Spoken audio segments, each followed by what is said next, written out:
Prezident Sadir Japarov rasmiy tashrif bilan Bishkekda bo'lgan Birlashgan Millatlar Tashkiloti Inson huquqlari bo'yicha oliy komissari Volker Turk bilan uchrashdi.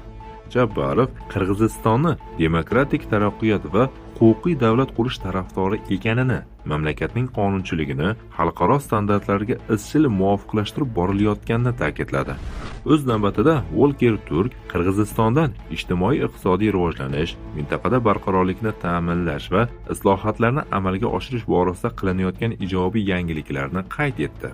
Biroq komissar Qirg'izistonda fuqarolik jamiyati va mustaqil jurnalistika asossiz cheklovlarga duch kelayotgani, qo'rquv va o'z-o'zini senzura kuchayib borayotganligining xavotirli alomatlari borligini ta'kidladi. Volker Turk jurnalistlar, blogerlar, huquq himoyachilari va faollarning so'z erkinligi va tinch yig'ilishlar huquqidan foydalanganliklari uchun sudgacha hibsga olish va jinoiy javobgarlikka tortish holatlari ko'payib borayotganidan xavotir bildirdi. Birlashgan Millatlar Tashkiloti vakili Qirg'izistonda demokratik tamoyillarning pasayishi kuzatilmoqda deb hisoblaydi. Turkning tashrifi Qirg'izistonda fuqarolik erkinliklarining cheklanishidan xalqaro xavotirlar kuchayotgan bir paytda sodir bo'ldi.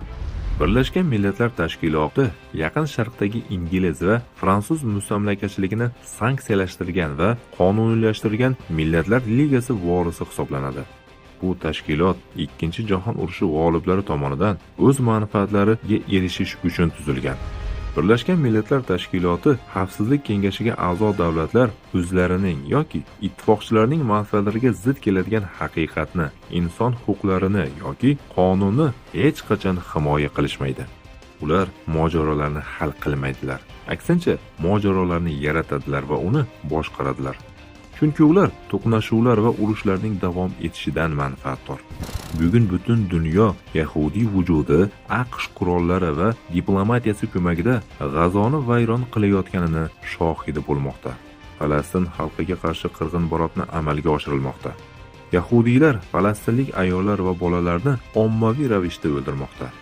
Yahudiy sionistlarning G'azo musulmonlariga qarshi AQSh ishtiroki va ko'magida olib borayotgan bu urushi xalqaro huquq va Birlashgan Millatlar Tashkiloti va boshqa zulm tuzilmalarining ikkiyuzlamachiligini ko'rsatmoqda.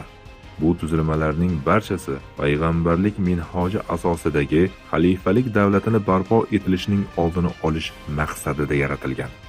G'arb madaniyati va inson tomonidan yaratilgan qonunlar hukmronligi zulmatida bugungi dunyo nihoyatda ayanchli vaziyatni boshidan kechirmoqda. Bugungi kunda insoniyat inson fitratiga mos, adolat va rahm shafqat keltiradigan, insonlarni o'z yaratuvchisi va shariat bilan ruhiy aloqasini tiklaydigan, ularni kapitalizm zulmatidan, zolim qonunlar adolatsizligidan islom nuri va rahm shafqatiga yetaklaydigan yangi xalqaro tuzumga nihoyatda muhtoj.